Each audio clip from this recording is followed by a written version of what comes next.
Bien.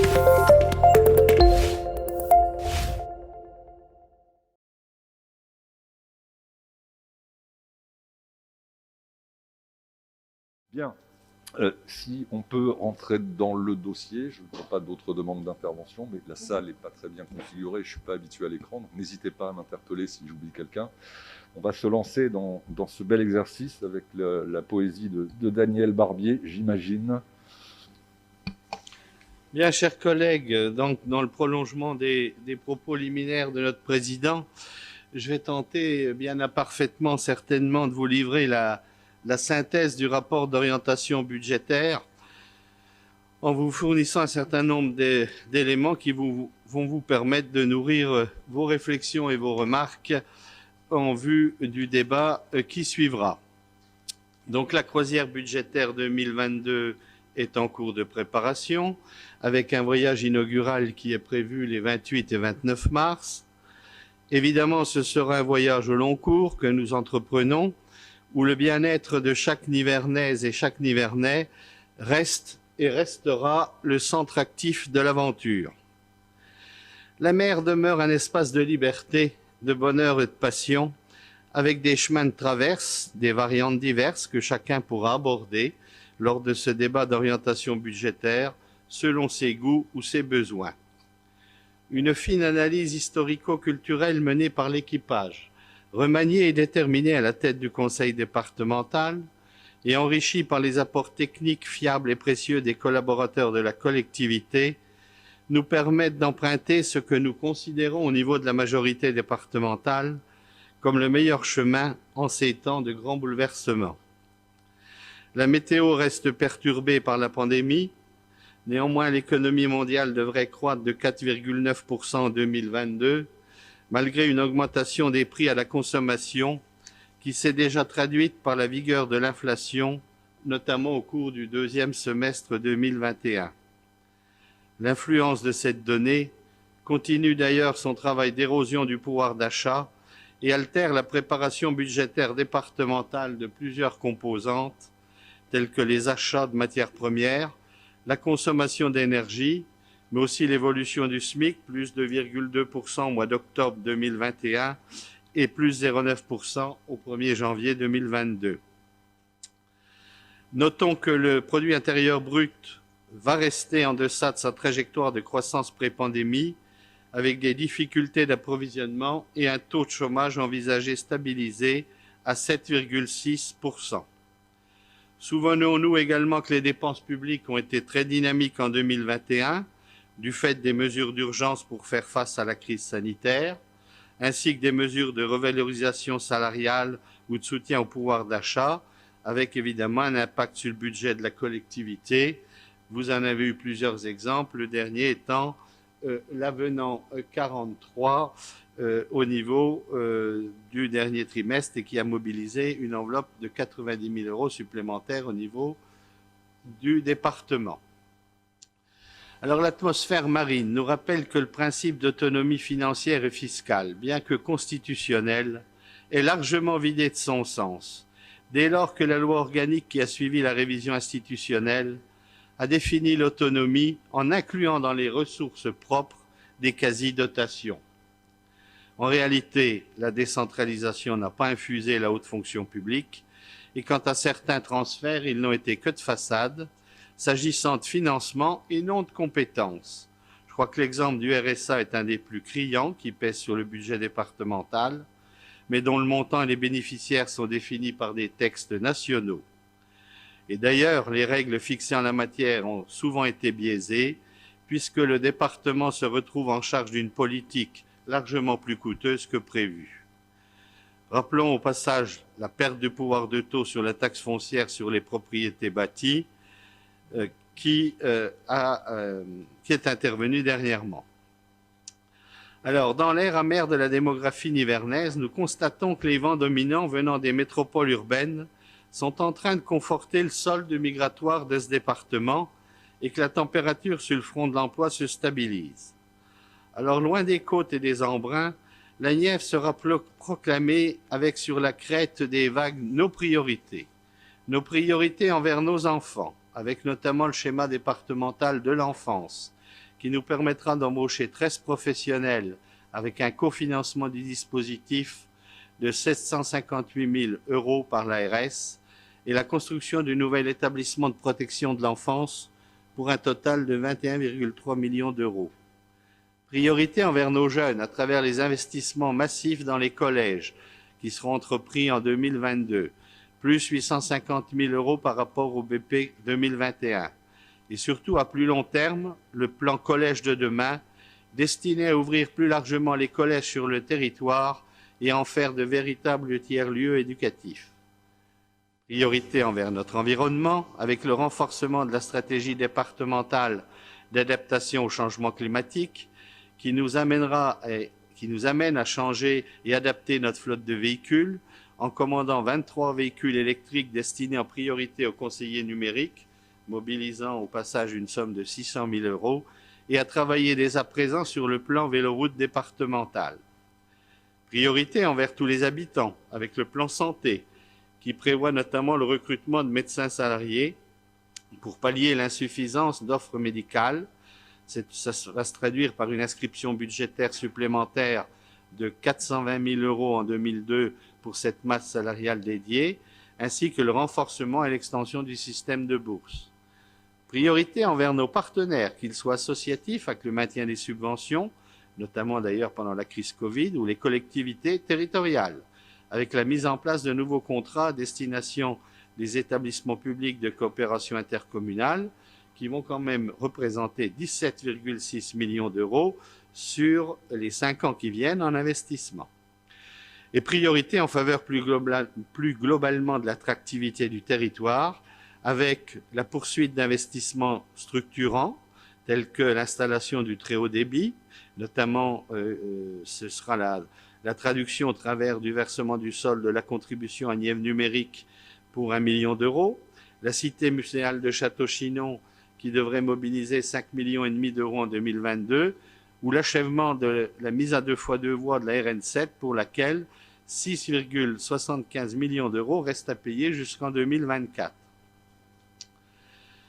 Donc ces efforts sont permis par un contexte économique favorable. La reprise connue sur l'année 2021 devrait se prolonger par une croissance donc espérée autour de 4%, ce que j'avais dit dans le début de mon propos, avec toutefois une menace d'inflation préoccupante qui reste aujourd'hui estimée à 2,5%.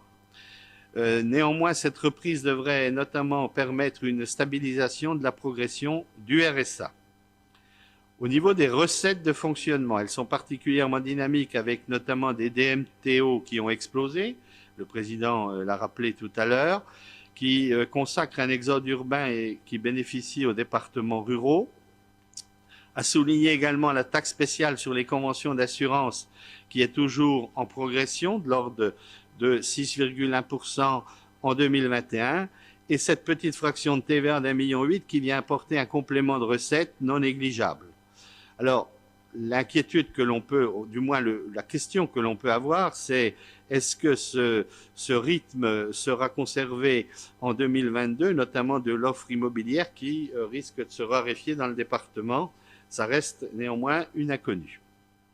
Au niveau des dépenses de fonctionnement, là encore, on observe un certain dynamisme, et notamment de la masse salariale, avec, je m'empresse d'ajouter, une partie qui est contrebalancée par des recettes conséquentes. Alors c'est soit au travers de dispositifs que le département mène déjà, comme le centre de vaccination ou le plan pauvreté, ou alors les conseillers numériques qui ont été déployés sur le territoire depuis le second semestre 2021, dont les salaires sont quasi intégralement compensés. Et puis il y a également les mesures que le département envisage de renforcer, comme l'accompagnement global des travailleurs sociaux, d'où l'obtention d'un cofinancement à hauteur de 500 000 € par le Fonds social européen. Enfin, la mise en place de médecins salariés, qui a été largement débattue au sein de cette Assemblée, devrait aussi générer des recettes à hauteur d'une partie non négligeable de leurs consultations. L'avenant 43, mesures de revalorisation des personnels des services d'aide et d'accompagnement à domicile, il ne s'agit pas de contester la légitimité, c'était certainement nécessaire, mais en fait va quand même faire appel aux deniers départementaux en année pleine à hauteur de 2,4 millions compensée seulement en partie par l'État. Donc la traduction de tout ça, c'est que la croissance des recettes de fonctionnement excédant celle des dépenses, nous aurons une épargne brute qui va frôler les 30 millions d'euros en 2021 et une progression significative de notre épargne nette qui devrait frôler les 13 millions d'euros, ce qui nous permettra donc une réduction d'une part déjà faite de l'emprunt sur l'exercice 2021 puisque nous avions prévu 15 millions d'euros alors que nous n'avions réalisé que 11 millions d'euros.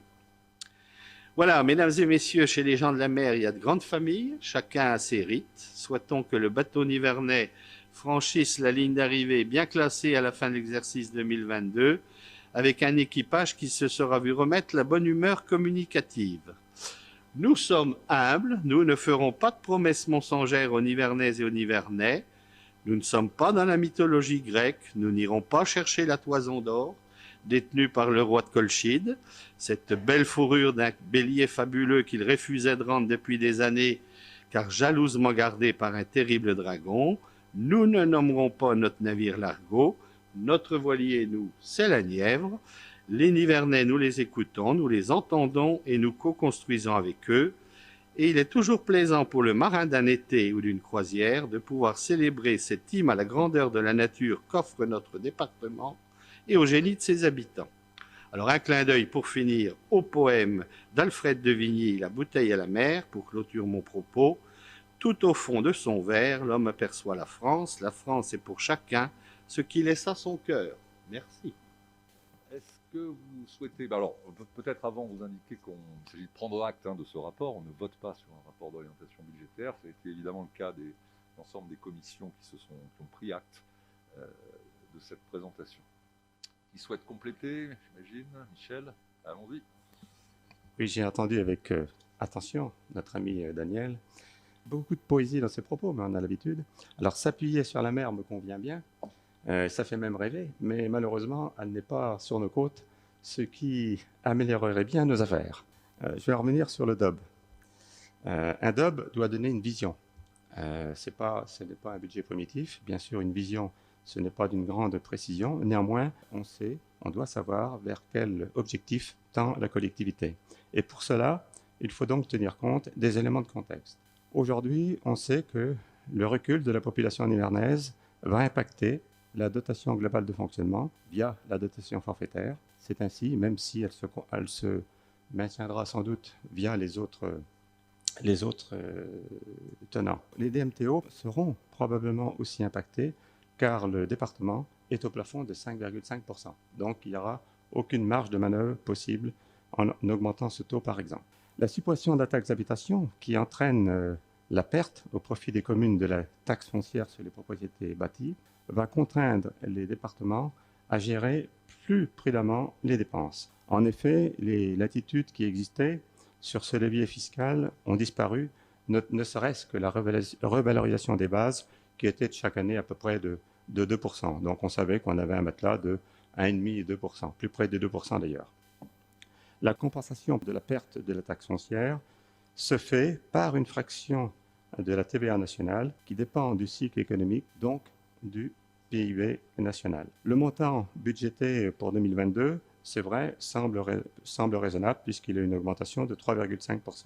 Par contre, qu'en sera-t-il des années suivantes? Plus de la moitié des ressources du département dépendent aujourd'hui de l'état de l'économie, ce qui oblige à une grande rigueur dans les dépenses de fonctionnement. Il faut donc impérativement commencer à se mettre à l'abri d'un effet ciseau avec des dépenses qui progresseraient plus rapidement que les recettes de fonctionnement. Il faut également se préparer à un nouveau pacte de Cahors, il s'appellera sans doute plus comme ça, mais qui limitera l'évolution annuelle des dépenses réelles de fonctionnement à compter de l'exercice 2023-2024. Il était précédemment fondé sur le seul budget principal. Il risque l'an prochain d'englober les budgets annexes, mais aussi d'intégrer les indicateurs d'endettement à l'heure où l'endettement du pays est au plus haut. Voilà des conseils de prudence dont il aurait fallu tenir compte pour l'élaboration de ces débats d'orientation budgétaire. Au lieu de cela, que constatons-nous? Les orientations budgétaires présentées pour l'exercice 2022 montrent un repli de l'épargne nette, conséquence logique et naturelle d'ailleurs de la hausse des dépenses de fonctionnement, plus 3,49%, ce qui fait en euros plus 11 400 000 euros, et de la baisse des recettes de fonctionnement de 1,37, soit moins 4 185 000 euros. L'épargne nette devrait donc avoisiner 4,2 millions. Les charges de personnel, qui est le principal mal du département, représentent 28% de cette hausse des charges de fonctionnement. Et vous accentuez encore le poids de ce poste déjà exorbitant. Les orientations montrent également une hausse de l'endettement de 3 millions d'euros pour la seule année 2022. Et ça, c'est la conséquence, bien sûr, de la hausse normale des charges de fonctionnement. Nous étions pourtant dans un contexte favorable, une croissance forte pour 2022 qui assurera les ressources du département venant de l'État. On ne peut que regretter que vous ne prépariez pas la collectivité à des jours plus sombres qui ne manqueront pas d'arriver. C'est pendant les périodes d'opulence, opulence est sans doute un peu fort, que l'on fait des réserves en continuant bien sûr les missions. Pour finir, je ne peux m'empêcher de vous rappeler le quinquennat catastrophique de François Hollande que vous avez soutenu pour les collectivités territoriales avec la baisse des dotations. Je suis convaincu que la politique actuelle, animée par quelqu'un qui vient du PS, qui nous aura été favorable, département et ville d'ailleurs, ne vous a pas échappé. Bien, merci de cette contribution, effectivement un peu moins poétique et un peu plus triste pour la suite des opérations. Jean-Luc Gauthier pour continuer. Oui, Monsieur le Président, chers collègues.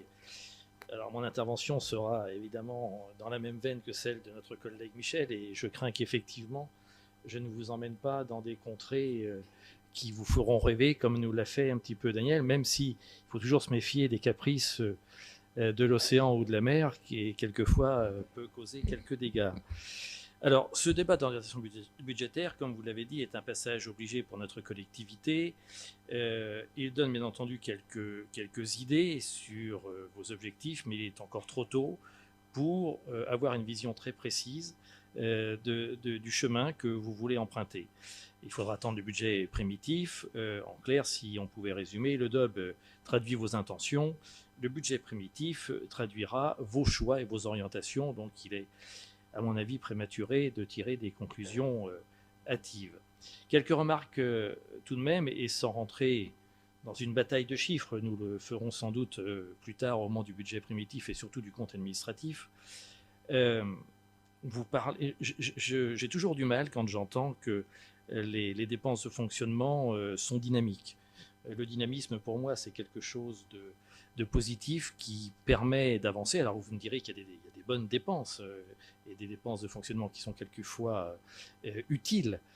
Mais globalement, chaque dépense de fonctionnement vient diminuer le résultat final. Et si on n'est pas certain que les recettes de fonctionnement vont augmenter au moins dans la même proportion, cela crée un déséquilibre et empêche ensuite, donne des difficultés pour investir.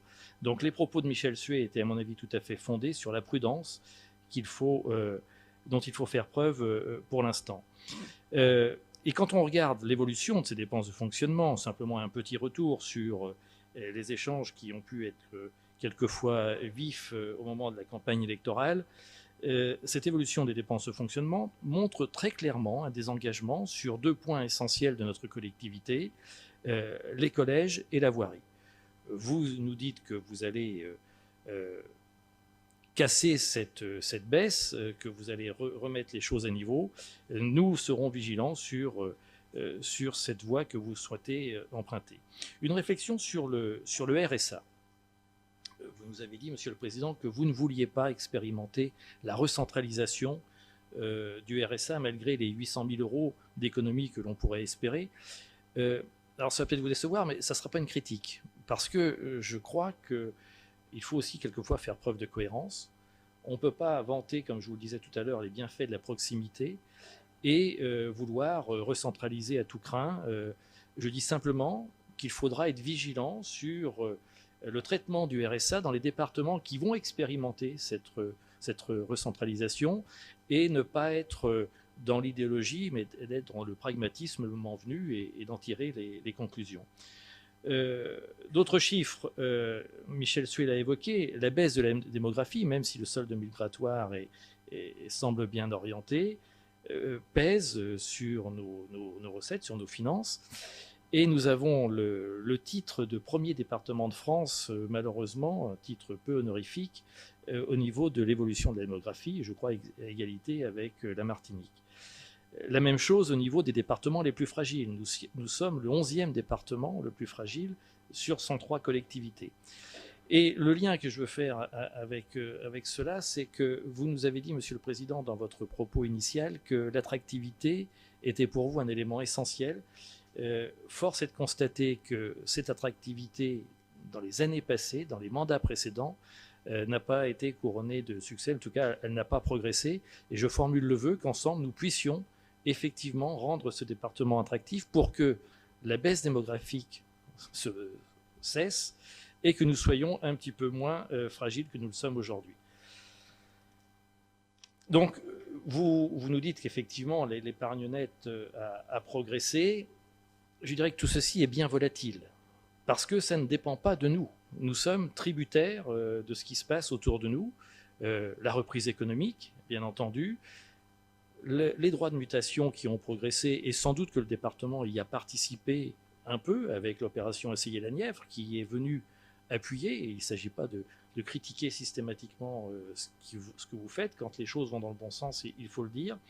Mais je vous le dis, tout ceci est bien volatile parce que voilà, une maison qui a été vendue, je ne suis pas sûr qu'elle se revende en 2021, je ne suis pas sûr qu'elle se revende en 2022, en 2023. En tout cas, ça ne serait pas bon signe si elle se revendait, parce que cela pourrait signifier que les gens que nous avons su attirer chez nous ne s'y plaisent pas et aient envie de repartir. Nous avons aussi perçu au titre de la compensation, au titre des départements défavorisés, des sommes importantes. Je ne suis pas certain que nous devions nous en réjouir, même si je crois qu'il y a 67 départements dans le pays qui bénéficient de cette compensation qui avait été initiée en son temps par Nicolas Sarkozy. Donc, en clair, il faut bien admettre que ces bonnes surprises sont liées, j'allais dire, au quoi qu'il en coûte. Alors, je ne vais surtout pas vous demander d'avoir un geste de remerciement pour le gouvernement, je ne serai pas sincère, mais il faut malgré tout reconnaître que ce quoi qu'il en coûte, j'espère qu'un jour on saura ce qu'il en coûte, a permis à notre collectivité de traverser cette année 2021 dans les meilleures conditions, enfin dans des conditions à peu près acceptables. Mais la question essentielle, et c'est sans doute ça ce qui nous différencie, c'est quand on a un bon résultat, quand on a des marges de manœuvre, c'est sans doute ce qui fait la différence entre votre majorité, dite de progrès ou de gauche, et notre opposition de centre droit et de droite. Nous n'avons pas la même vision de l'utilisation de ces ressources. Et de tout cela, bien entendu, nous reparlerons au moment du budget primitif. Merci beaucoup de la qualité de cette intervention, Monsieur le Président Gauthier. Alors, qui souhaite prendre la parole? Blandine Delaporte, Wilfried Séjot, j'essaie de recenser un peu. Monsieur le Président, juste un mot pour répondre à Michel Sué, que je ne vois pas, parce qu'il est derrière l'écran. Voilà. Simplement, sur l'augmentation de la masse salariale, il se trouve que les charges de personnel permanent sont plutôt stables. L'augmentation vient surtout de ce que nous avons d'ores et déjà envisagé, la venue de contractuels, et contractuels dans le centre de vaccination de la Martine, contractuels des conseillers numériques, contractuels ou en tout cas salariés, 10 médecins salariés d'ores et déjà budgétés, des ressources humaines liées au schéma de prévention et de protection de l'enfance dont Daniel Barbier vous a déjà parlé tout à l'heure. Donc oui, bien sûr, la masse salariale augmente, et cette masse salariale de contractuels, pour l'immense majorité, elle est compensée. Il y a toujours un reste à charge, malgré tout, pour le département, mais elle est très largement compensée, notamment pour les conseillers numériques. Voilà. Merci Wilfried Séjot. Merci Monsieur le Président, chers collègues. Alors c'est un peu de saison, mais nous avons assisté une nouvelle fois à ce marronnier idéologique sur le fonctionnement et l'investissement. Effectivement, nous ne sommes pas déçus. Marronnier idéologique qui consiste à dire... Rapproche un peu ton micro, je pense. Marronnier idéologique qui consiste à dire le fonctionnement c'est mal et l'investissement c'est bien. Je pense qu'il faudrait qu'on puisse, pour nos concitoyens, rentrer un petit peu plus dans les détails. Et quand vous nous parlez de la diminution des dépenses de fonctionnement, que vous puissiez nous dire très concrètement quelles dépenses de fonctionnement vous souhaitez diminuer, quel poste vous souhaitez supprimer, dans quel service vous pensez qu'il y a trop de personnel ou que le service rendu à la population n'est pas à la hauteur. Je pense que nos concitoyens mériteraient plus de précision dans ces éléments. Et dans cette période difficile sur le plan social, sanitaire, où, comme vous le savez, l'essentiel des interventions du département sont quand même dans ces domaines-là de compétences, nous dire là où l'argent est mal utilisé et quelles sont les aides, les postes qu'il faut supprimer, les subventions aux associations qu'il faudrait réduire. Je pense que vous pourriez nous apporter quelques lumières. Nous sommes très attentifs aux propositions de l'opposition, donc nous attendons des éléments sur ce plan. Ce qui est curieux, c'est que dans cette dichotomie fonctionnement-investissement, par ailleurs, vous ne relevez pas le niveau d'investissement jamais atteint par le département dans la programmation 2022. En général, vous dites que l'investissement, c'est bien, et vous ne relevez pas que pour 2022, le montant de l'investissement est record, puisque le débat d'orientation parle d'un budget d'investissement autour de 43 millions, ce qui n'a jamais été atteint pour le département, des investissements pour le développement, des investissements pour la transition écologique, des investissements, et j'y viens, pour réduire notre facture énergétique. Et je suis surpris que vous ayez parlé des engagements par rapport au collège, puisque le président a parlé d'une hausse de 40% du budget d'investissement pour les collèges. Et je le dis, j'espère bien que ce n'est qu'un début, parce que nous avons des besoins colossaux dans les collèges du département. Nous avons pris l'engagement très fort de ne pas fermer de collèges, et nous avons des besoins importants en matière de rénovation thermique et d'amélioration de la qualité de vie des élèves et des enseignants. De ce point de vue-là, nous lançons aussi une vaste étude thermique pour nous permettre de construire une programmation sur la durée du mandat pour investir l'euro de façon la plus efficace, c'est-à-dire savoir les collèges qui sont aujourd'hui les plus énergivores et où l'argent investi sera le plus utile.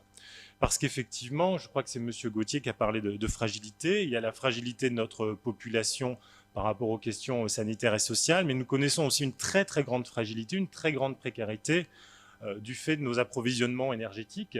On a souvent vanté l'indépendance énergétique de la France. On voit très bien que c'est un leurre, puisque nous dépendons essentiellement du pétrole et du gaz, et qu'il y a une urgence colossale à trouver des stratégies de remplacement. On ne peut pas dire que l'État central soit à la hauteur sur ce plan, mais nous investissons pour réduire notre dépendance énergétique et notre fragilité. C'est le travail notamment que nous menons dans les collèges. Je suis surpris que Michel Sué fasse référence au quinquennat de François Hollande. Bon, d'abord, ça commence à dater un peu, mais si François Hollande a baissé les dotations pour les collectivités, on constate qu'Emmanuel Macron a tué l'autonomie fiscale des collectivités. Et d'ailleurs, vous y avez fait référence, le département n'a plus aucun levier fiscal, et ça, on ne le doit pas à François Hollande, mais bien à Emmanuel Macron. Merci de votre attention.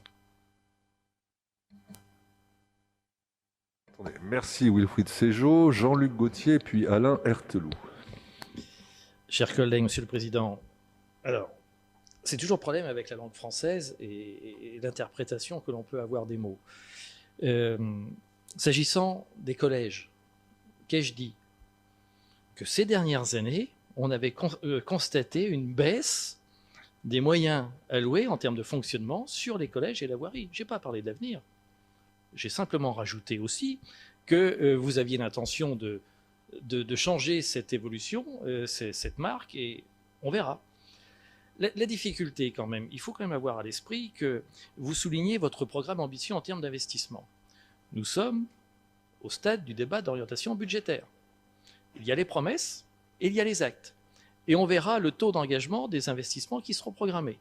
Donc, soyons patients et on verra si ce que vous nous annoncez aujourd'hui sera réalisé dans les faits. Je le souhaite, parce que notre département a besoin d'investissements. Alors après, on n'est pas forcément d'accord sur les investissements que vous choisirez, etc. Mais l'investissement des collectivités nourrit l'économie locale. On le voit dans nos mairies, on le voit au département, on le voit partout. Et quand on est maire d'une commune, en tout cas, moi, c'est comme ça que j'essaye de gérer les choses, j'essaye de contrôler mon fonctionnement. effectivement, pour avoir le maximum de marge de manœuvre pour l'investissement, parce que je n'ai pas d'autres recettes. Autrement, il faut faire appel à l'emprunt. Et l'emprunt, eh bien, ma foi, il faudra le rembourser à un moment ou à un autre. Donc, s'agissant de savoir ce que nous pourrions renier, quels sont les postes que nous remettrions en cause, ne soyez pas impatients. Je pense que nous serons en mesure de vous faire des propositions au moment du budget primitif sur les choix que nous pourrions opérer, parce que ça me paraît effectivement important de dire aux Nivernaises et aux Nivernais qu'il y a sans doute une autre voie à emprunter que celle que ce département emprunte depuis trop longtemps. Voilà. Et puis, si vous dites aussi une petite boutade ou une petite remarque, qu'il y a beaucoup à faire au niveau des collèges et de la voirie, c'est sans doute que tout cela n'a pas été fait ou grandement délaissé par les équipes précédentes. Mais ça, c'est l'interprétation que je fais de vos propos. Je ne pense pas que vous ayez l'envie de critiquer celles et ceux qui vous ont précédés et qui occupaient les mêmes rangs. Un mot, de façon aussi, peut-être au niveau, de façon plus nationale, quand vous parlez d'indépendance énergétique, c'est un leurre. La faute à qui? La faute à qui? François Hollande, ne vous en déplaise. Qui un matin, après le tsunami au Japon, a dit « Oh là là, le nucléaire c'est dangereux, on va fermer, on va stopper le nucléaire ». Les Allemands ont fait la même chose. Que font les Allemands aujourd'hui? Ils ont mis en route les centrales à charbon. Mais d'après M. Pasqua, paix à son âme, la frontière nous préserve des émanations de ces centrales à charbon, donc tout va bien. Je crois qu'il faut être réaliste. Là où je suis d'accord avec vous, c'est qu'effectivement, sur ces sujets-là, c'est à l'État régalien de dire où il faut aller. Quelle est la voie que l'on emprunte? Est-ce que c'est le nucléaire? Il faut trancher les choses. Est-ce que ce sont les énergies renouvelables? La vérité est peut-être entre les deux. Mais cet État, l'État français, doit avoir une vision très claire de ce qu'il veut. Donc, effectivement, aujourd'hui, l'indépendance énergétique, elle est mise à mal, très clairement, mais par les choix opérés par M. Hollande et qui ont été poursuivis par M. Macron, sauf en cette fin de mandat où il se dit que de parler du nucléaire, ça pourrait peut-être amener des voix un peu. Voilà, tout ceci n'est pas très sérieux. Donc, voilà pour répondre à vos remarques, cher Wilfried. Donc ne soyez pas impatients, je pense que nous serons en mesure de vous faire des propositions pour le budget primitif. Bien, merci de cette nouvelle contribution. Alors dans l'ordre, Alain Erteloup, Michel Sué et Daniel Barbier. Oui, très brièvement. Simplement dire à notre collègue Jean-Luc Gauthier que oui, effectivement, peut-être les routes ont paru un peu délaissées. Néanmoins, on est fiers au titre de l'attractivité de notre territoire d'avoir apporté notre soutien à l'État, n'est-ce pas, nous, petit département de la Nièvre, pour contribuer à cette attractivité en finançant une grande partie, au moins de la RN7, n'est-ce pas, suite aux défaillances de tous les subventionnements qui n'étaient pas arrivés. Et que peut-être maintenant que effectivement, les choses tirent à leur fin et que nous pourrons boucler ce programme, et que l'État pourra boucler ce programme en tout cas, auquel nous aurons contribué, bien que nous n'y ayons jamais été obligés, n'est-ce pas? Eh bien, on pourra peut-être se consacrer davantage, je pense que le budget primitif en témoignera, à notre réseau départemental. Bien, merci Michel, en rapprochant bien le micro, hein, parce qu'on salue ceux qui nous regardent sur Facebook, mais on me dit qu'ils nous entendent mal si on n'est pas près du micro.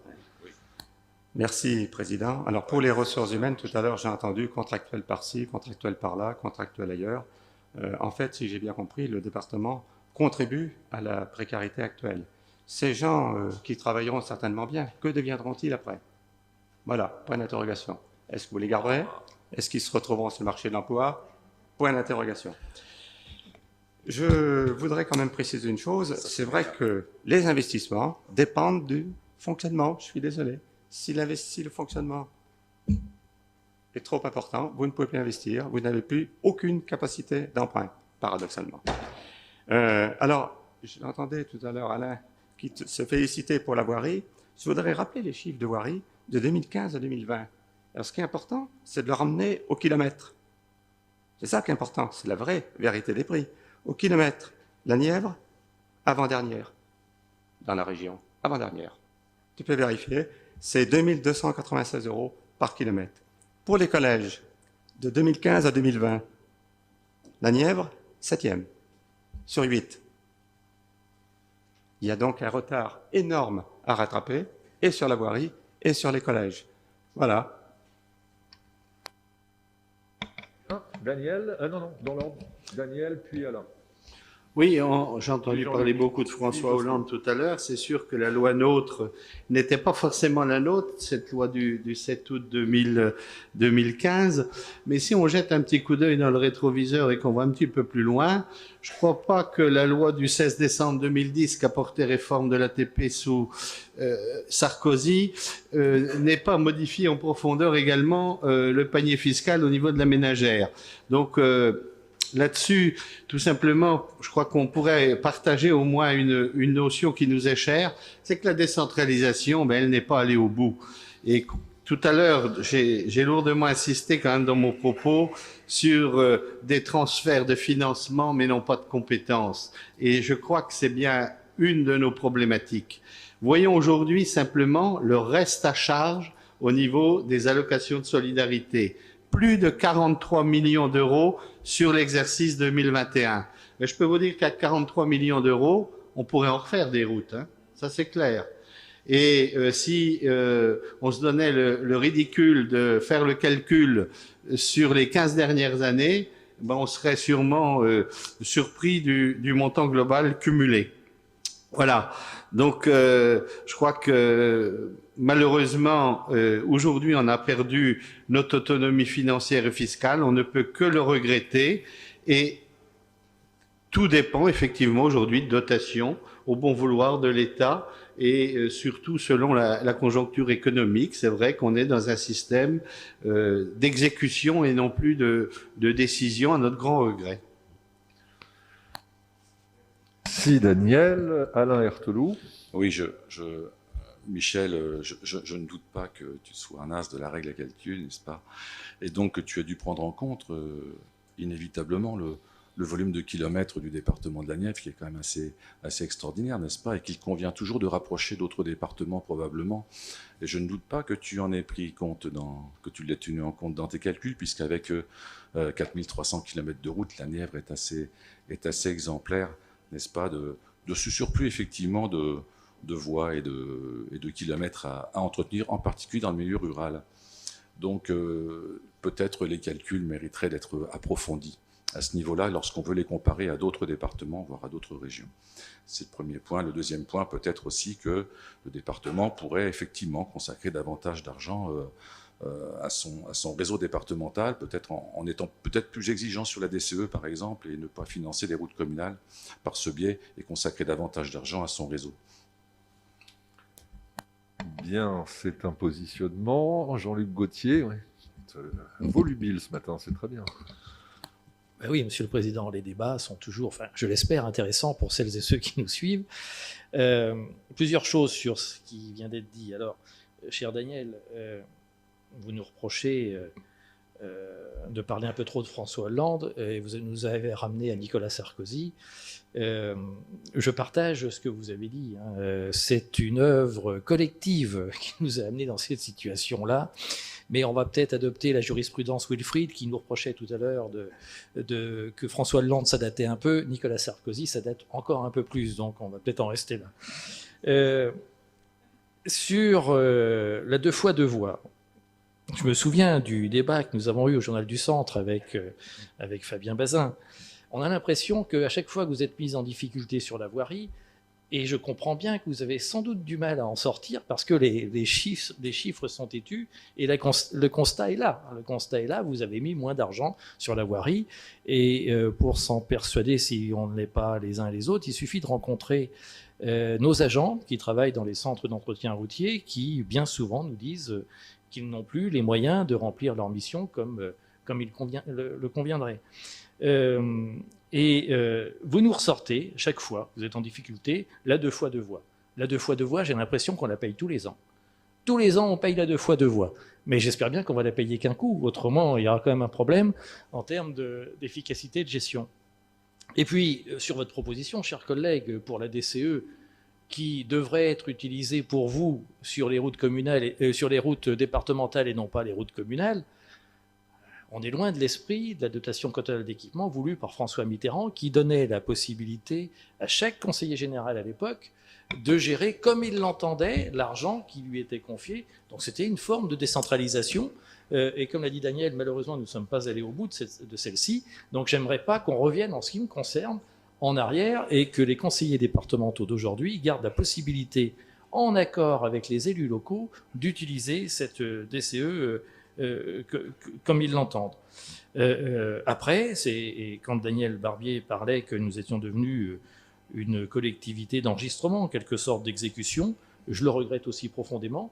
Et dans mon propos liminaire, quand je disais que la campagne présidentielle devait aborder ces sujets-là, je me demande si l'Assemblée des départements de France ne devrait pas monter au créneau pour interpeller les candidats à l'élection présidentielle sur leur vision de la proximité et des moyens mis à disposition aux collectivités départementales. Bien, merci Jean-Luc Gauthier. Jocelyne Guérin. Oui, je voulais juste revenir, Michel, sur les emplois de contractuels. Je pense qu'aujourd'hui, enfin c'est pas d'aujourd'hui, mais ce sont des compétences et de l'ingénierie dont on a tous beaucoup manqué. Je pense pas qu'il y ait un vide. Quand on a des projets, il y a souvent les moyens qui vont en face. Je pense que l'agglo de Nevers, vous avez aussi des contractuels, la ville de Nevers aussi, comme le département a saisi toutes ces opportunités. Il y a les opérations de revitalisation, il y a les opérations cœur de ville, il y a les opérations petite ville de demain. Puis demain, il y aura sûrement encore autre chose. Là où il y a des projets, je pense qu'il y a des moyens. En tout cas, c'est avec cette volonté-là qu'il faut qu'on défende ces emplois-là. Certes, qui sont des contrats de 2 ans, de 3 ans, mais qui se renouvellent et ça apporte franchement des réponses qu'on n'avait pas jusqu'alors, c'est-à-dire cette ingénierie pour porter les projets, les inventer.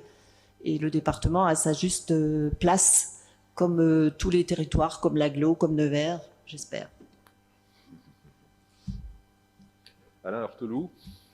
Oui, mon cher collègue Jean-Luc, simplement... Rapproche encore une fois le micro, parce que... Simplement rappeler qu'effectivement, les appréciations et l'évaluation du réseau départemental peuvent tout à fait varier en fonction de la provenance de leur analyse, n'est-ce pas?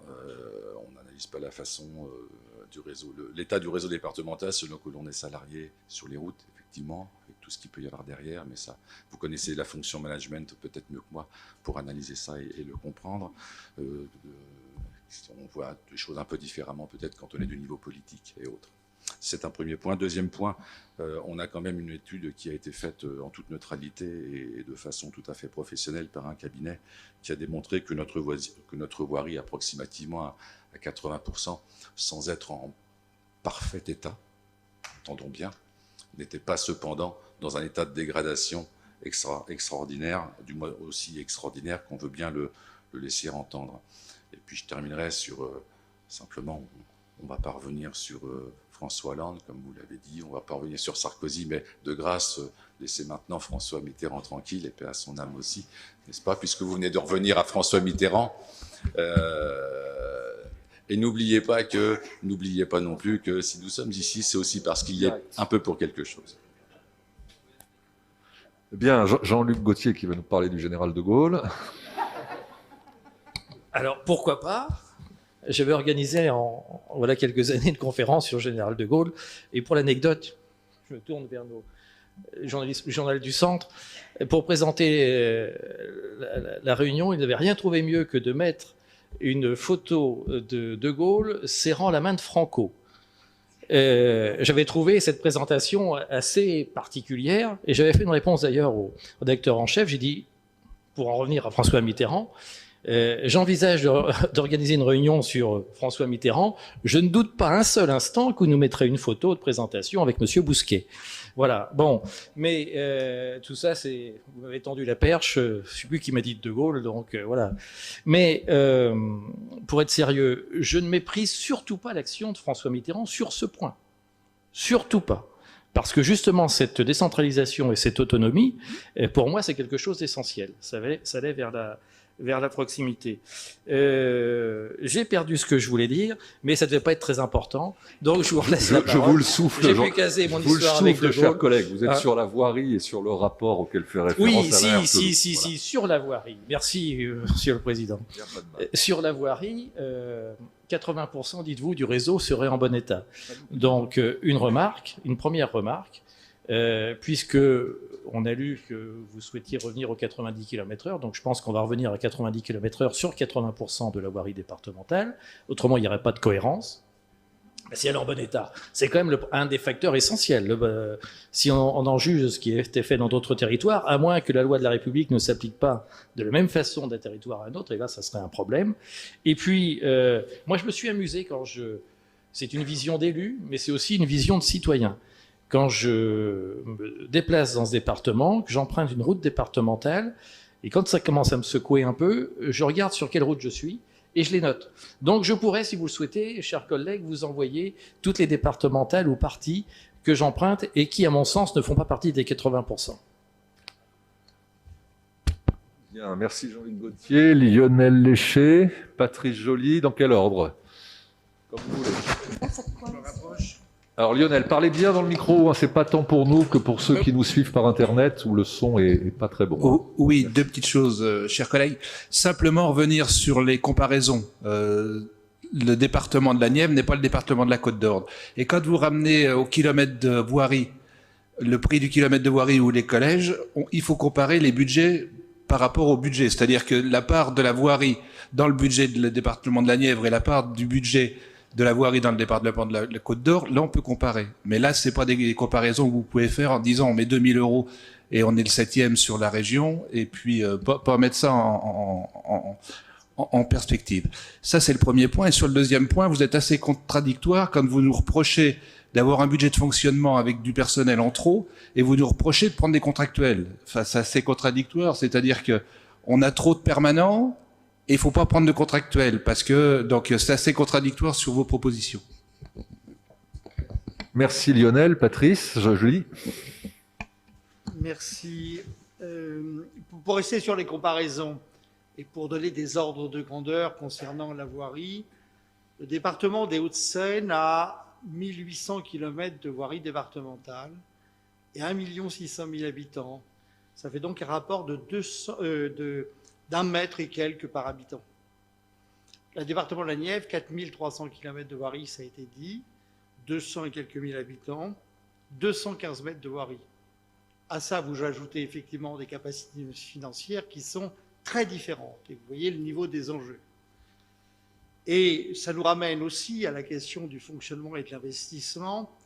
Et je me dis, il faudrait qu'on arrive à dépasser cette distinction. Et pour poursuivre sur les propos de Wilfried en particulier, les distinctions entre investissement et fonctionnement, c'est une catégorisation comptable. De la même manière qu'il y a des dépenses facultatives et des dépenses obligatoires. C'est une catégorisation juridique. Il se trouve que nous sommes une institution et que nous faisons de la politique, c'est-à-dire que nous décidons selon ce que nous considérons comme les besoins du territoire et de la population que nous représentons. Il y a donc des bonnes et des mauvaises dépenses. Il y a de bonnes dépenses de fonctionnement, il y a de mauvaises dépenses d'investissement, et inversement, bien sûr, j'ai cru comprendre que pour ce qui vous concernait, c'était surtout les dépenses de fonctionnement qui vous posaient problème, et que c'était naturellement et automatiquement et systématiquement même de mauvaises dépenses. Et je reviens sur le raisonnement qu'a évoqué Wilfried Séjoux et que je ne développerai pas parce qu'il l'a très bien fait de son côté. Voilà ce que je voulais dire. Et je suis très amusé aussi quand je vous entends au début de la session évoquer effectivement cet équipement. Moi qui suis élu du conseil départemental depuis un certain nombre d'années, je veux dire que j'en ai entendu effectivement sur cet investissement, sur les efforts faits par le département qui étaient considérés comme inutiles, y compris le Grand Prix de Formule 1. Moi, je ne suis pas un fanat de sport automobile, c'est ainsi. Parce que ce n'est pas mon histoire. Quand on habite à Morvan, on est loin de Magny-Cours, et donc on n'a pas l'occasion d'être sensibilisé à ça. Je ne me suis pas trouvé dans des milieux où on parlait de sport automobile. Néanmoins, s'il n'y avait pas eu la Formule 1, l'image de ce site, la renommée de ce site, la notoriété de ce site ne serait pas là. Et c'est ce qui a permis, effectivement, de générer à la fois le développement de cette partie de territoire nivernais, mais qui rayonne de manière assez large et qui construit des éléments de la voiture de demain dans tous les domaines, d'ailleurs, et parfois ceux auxquels on ne pense pas nécessairement. Et ça a participé aussi à l'image de ce département, et d'une certaine manière, ça a conféré aux habitants de ce département une certaine dignité complémentaire, de la même manière que le fait d'avoir eu comme élu François Mitterrand nous a conféré également une forme de dignité. Nous ne sommes pas et nous n'étions pas n'importe qui, parce que nous n'étions pas représentés par n'importe qui, et parce qu'à travers aussi Manicourt, pour y revenir, nous jouons aussi à l'échelle plus générale. Alors bien évidemment, et il est heureux que cet équipement ait progressivement, et d'ailleurs systématiquement pour les périodes pendant lesquelles j'ai suivi, a su réorienter son activité, trouver les modèles économiques, mais qui n'est pas, comme dans tous les investissements initiaux, qui n'était pas nécessairement évident dès le départ, et il a fallu avoir un certain nombre d'années pour soutenir cet équipement. Voilà, donc on aura l'occasion, vous avez l'occasion de le faire, on aura l'occasion de leur dire, on va revenir également sur cette antienne de la cité muséale, etc. Ben moi, je ne souhaite qu'une chose, c'est que ça participe au rebond de cette partie du territoire départemental qui le mérite également. Merci. Bien, merci pour cette brillante intervention, Patrice Joly. Jean-Luc Gauthier en écho, j'imagine.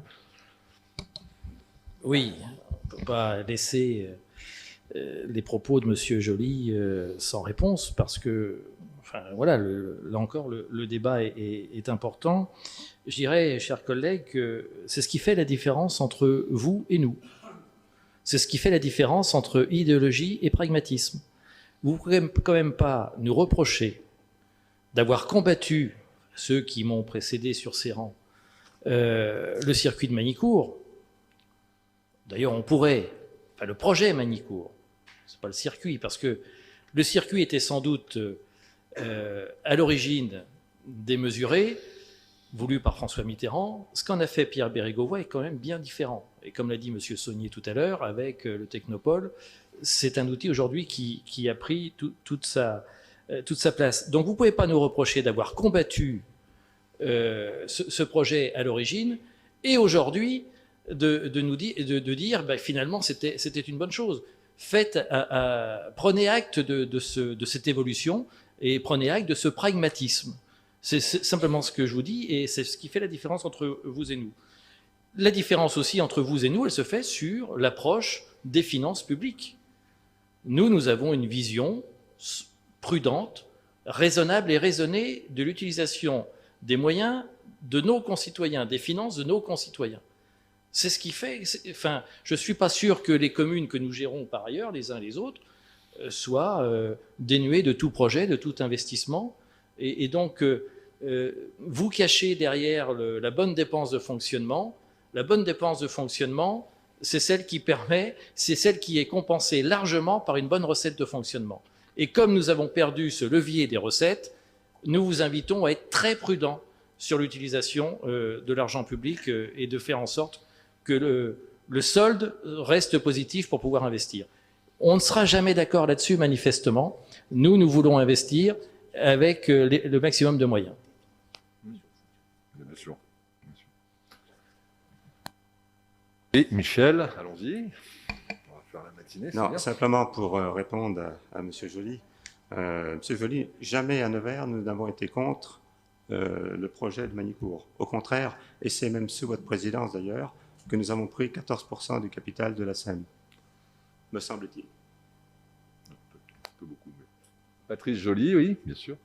Je voudrais qu'on en finisse quand même avec cette idée que les gens de gauche seraient mauvais gestionnaires et que les gens de droite seraient de bons gestionnaires. Enfin, quand même, sont aussi responsables. Vous n'avez pas le monopole de la responsabilité en matière de gestion publique, Monsieur Gauthier.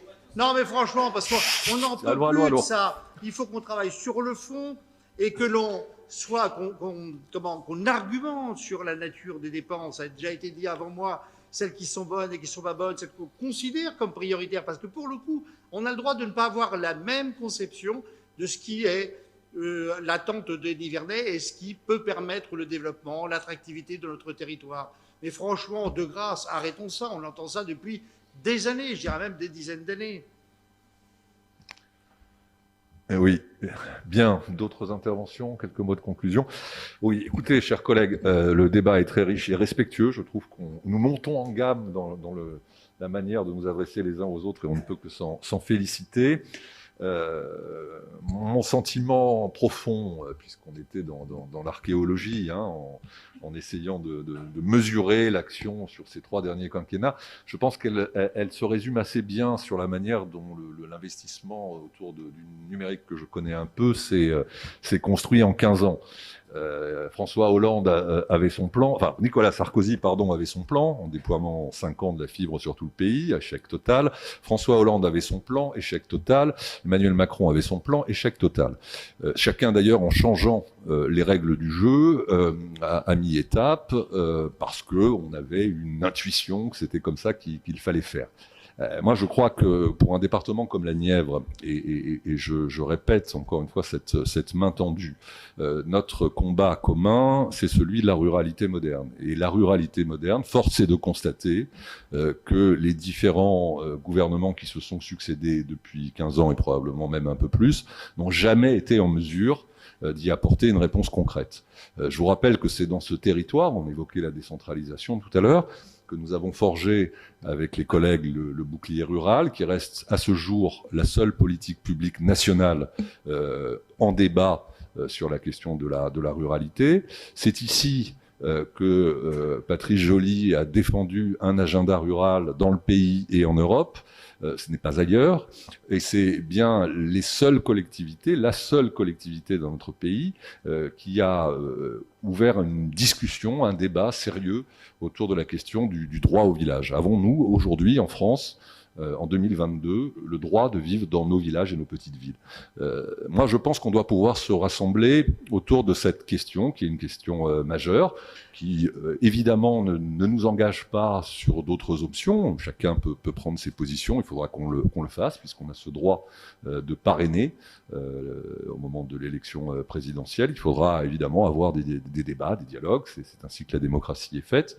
Mais encore une fois, au sein de cette Assemblée, je pense qu'il faut mesurer la difficulté rencontrée par les territoires ruraux, ce que nous devons porter, à la différence d'une commune, en termes de politique de solidarité qui sont absolument essentielles et dont on voit bien qu'il faut aujourd'hui les réinventer, que ce soit pour la question de l'insertion. Aujourd'hui, depuis 30, 40 ans maintenant, c'est le même modèle qui se répète à l'infini. L'initiative Territoire Zéro Chômeur est une opportunité de laquelle nous devons nous saisir si on veut, là encore, renverser la table. La question de la maison de retraite du futur, je le répète, ce n'est pas de l'idéologie, c'est la nécessaire attention que nous devons porter à ceux qui vieillissent et à ceux qui les accompagnent. Je vous l'ai dit à plusieurs reprises, il y a aujourd'hui des gens, des aidants, qui meurent avant les personnes aidées. C'est inacceptable partout en France, ça l'est encore moins dans notre département, parce que c'est ce que nous portons. Et les politiques de solidarité, ce sont avant tout des individus. Tous ceux qui travaillent dans les métiers du lien, vous l'avez entendu le répéter plusieurs fois dans l'introduction ce matin, doivent être soutenus, cher Michel, quoi qu'il en coûte. Mais vraiment, quoi qu'il en coûte. On ne plaisante pas, on ne peut plus plaisanter aujourd'hui avec la vie humaine, avec la difficulté à appréhender un sujet qui est documenté depuis des dizaines et des dizaines d'années. Nous arrivons dans une société du vieillissement. C'est un fait, l'Europe vieillit, la France vieillit encore plus, c'est à la fois extrêmement heureux, mais ça nécessite de mettre en face des moyens. Où est le 5e risque? Où est ce travail sur la solidarité? Qui ne l'a pas mené pendant 15 ans? Qui ne l'a pas mené? Tous ceux que nous avons soutenus, les uns ou les autres. Moi, je pense qu'on a ce devoir, par rapport à toutes les Nivernaises et tous les Nivernais, d'être dans l'exploration de toutes les solutions possibles, parce que personne ne le fera à notre place, parce que nous avons une responsabilité pour d'autres territoires ruraux à partager notre expérience. Et cette expérience, elle est fondée sur le concret. On y reviendra. Quand Alain Erteloup évoque que 70 ou 80% du réseau départemental est de bonne qualité, c'est pas un décret du vice-président en charge des infrastructures. C'est une étude d'un cabinet indépendant, nous allons partager évidemment avec vous, parce que personne n'est évidemment irréprochable sur ces sujets-là, c'est toujours complexe. Je rappelle aussi que la voirie, elle n'est pas que départementale. Vous avez de la voirie communale, vous avez de la voirie intercommunale, vous avez de la voirie d'État, qu'il faut peut-être aussi regarder sur ces situations-là. Je ne ferai pas de clin d'œil parce qu'on l'avait déjà évoqué. Je ne parlerai pas du budget de fonctionnement de la très belle commune de Saint-Benin d'Azy, mais je pourrais aussi le faire. Tout ça pour dire que non, pas aujourd'hui. Pas aujourd'hui. On a été suffisamment. Alors je vous passe la parole après si vous voulez. On a été suffisamment long là-dessus. La question des énergies renouvelables, la question du climat, aujourd'hui, elle est fondamentale. Alors, on va nous tenir probablement de grands discours internationaux, nationaux, sur le fait qu'il faille faire des trams vertes et bleues, qu'il faille réduire, c'est un peu des slogans, hein, nos émissions, nos gaz à effet de serre. Là encore, le choix que nous faisons collectivement, c'est celui de la proximité et de l'intelligence collective. On sait tous aujourd'hui, ou si quelqu'un n'en est pas d'accord, qu'il le dise maintenant ou se taise à jamais, on sait tous que c'est un enjeu non pas de demain, ni même d'aujourd'hui, mais d'hier, que nous sommes en retard. C'est pas le département de la Nièvre, à lui seul, qui va régler les problèmes de crise climatique, bien entendu, même si, et il faudra travailler à cette reconnaissance-là, il contribue en captant du carbone à faire baisser le niveau général de ce mauvais gaz dans l'ensemble du pays. Ça se rémunère peut-être. C'est aussi une manière de retrouver de l'agilité et de l'adresse financière. De la même manière, sur la question démographique, et je tâcherai de ne pas être beaucoup plus long, on voit bien là encore que c'est un débat qui agite ce département, ce territoire, depuis des années et des années. Bien. Dans quel contexte existe-t-il? Celui de 150 ans d'exode rural. C'est pas la Nièvre, c'est la campagne qui est allée vers les villes pour le travail. Aujourd'hui, en tout cas depuis quelques années maintenant, et avec une forte accélération liée à la pandémie, c'est l'exode urbain. C'est là encore documenté. C'est vérifié sur le nombre de maisons qui sont achetées. Alors c'est vrai, plutôt aujourd'hui dans la partie est du département, mais progressivement, il n'y a pas de raison que ça n'atteigne pas et ça ne permette pas à Nevers, qui est un enjeu important pour nous. On a toujours dit que quand Nevers va, la Nièvre va, donc il faut aider Nevers, c'est très important. Et aujourd'hui, ce modèle de retour dans des villes de la taille de Nevers, des villes à taille humaine, c'est comme ça que je les catégorise, le modèle n'existe pas. Donc il faut qu'on y travaille. Probablement là encore que la création d'une troisième catégorie, et on ne s'interdira pas de la proposer dans les cases de l'INSEE, aujourd'hui résidence principale, résidence secondaire. Ce qu'on voit sur le terrain, Jocelyne comme moi pourrait en témoigner singulièrement, c'est l'apparition de résidences semi-principales, où on passe 4 jours à la campagne et 3 jours à la grande ville, pour être rémunéré sur ce travail qui nécessite évidemment de la part des collectivités des investissements pour accueillir ces personnes en supplément. On va plaider auprès de Bercy et encore une fois auprès de l'INSEE pour essayer d'intéresser la partie à ce mouvement de société qui est extrêmement puissant et qui est en train de se réaliser sous nos yeux. Deuxième point sur la question démographique, que ce soit avec le préfet qui va faire venir le directeur régional de l'INSEE pour qu'on puisse travailler singulièrement sur le département et sur ces mouvements de population. Avec Martine Gaudin et Nièvre Attractive, on va essayer de réaliser une sorte de sondage avec les chefs-lieux de canton qui semblent être les mieux outillés. En général, c'est là qu'on retrouve des pots d'accueil de nouveaux arrivants pour essayer d'être en temps réel. Parce qu'aujourd'hui, fonctionner avec des chiffres de 2019 sur la démographie du département, pardon, mais c'est indécent. On ne raconte pas la vérité à ceux qui nous écoutent ou à ceux que nous représentons. Et c'est vrai pour l'opposition comme pour la majorité. Donc, de grâce, faisons attention à ces chiffres.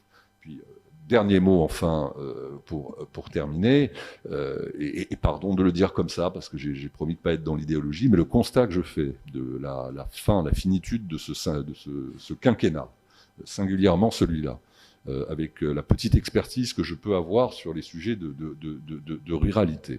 Moi, je trouve que c'est une catastrophe sans nom pour la campagne française.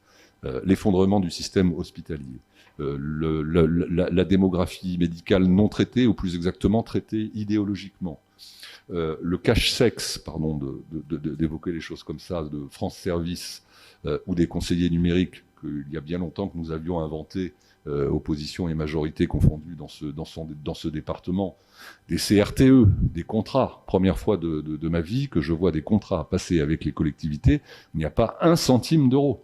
Pas un centime d'euro.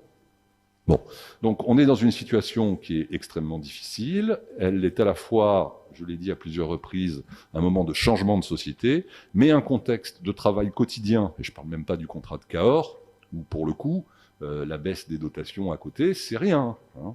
Le contrat de Cahors, c'est terrible. Et si on nous annonce un Cahors 2, le pire n'étant jamais sûr, ce serait une stupidité, une indignité et une absence de reconnaissance, non pas des ruraux, mais du mouvement de société qui est aujourd'hui en train de se réaliser avec le retour des urbains à la campagne. Voilà.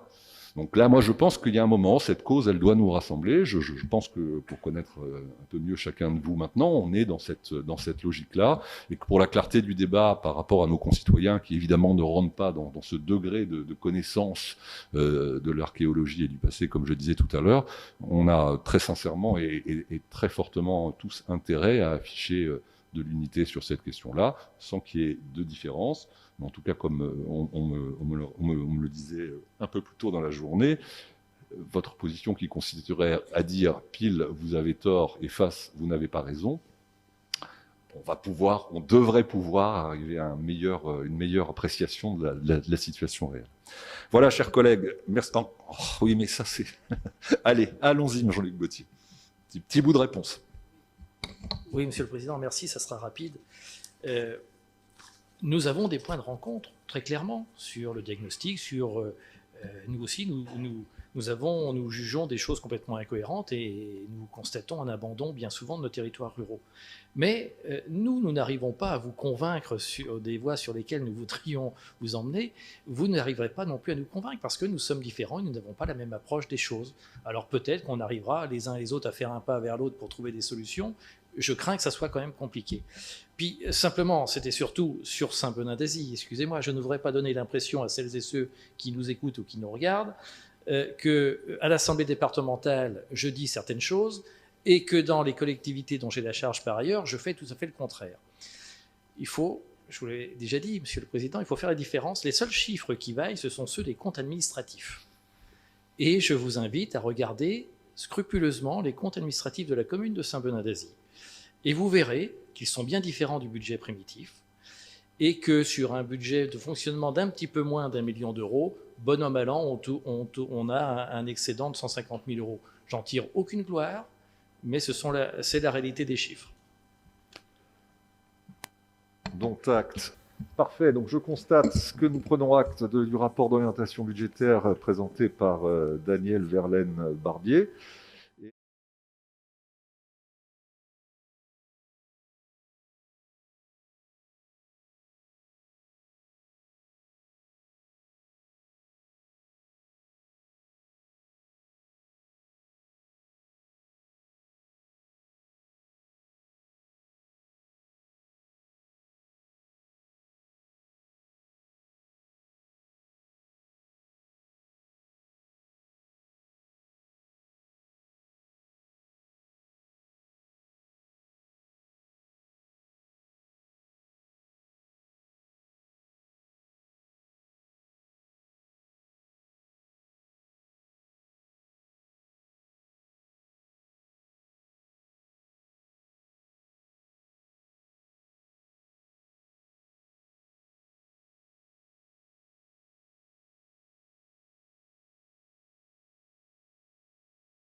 Parfait, donc je constate que nous prenons acte du rapport d'orientation budgétaire présenté par Daniel Verlaine-Barbier.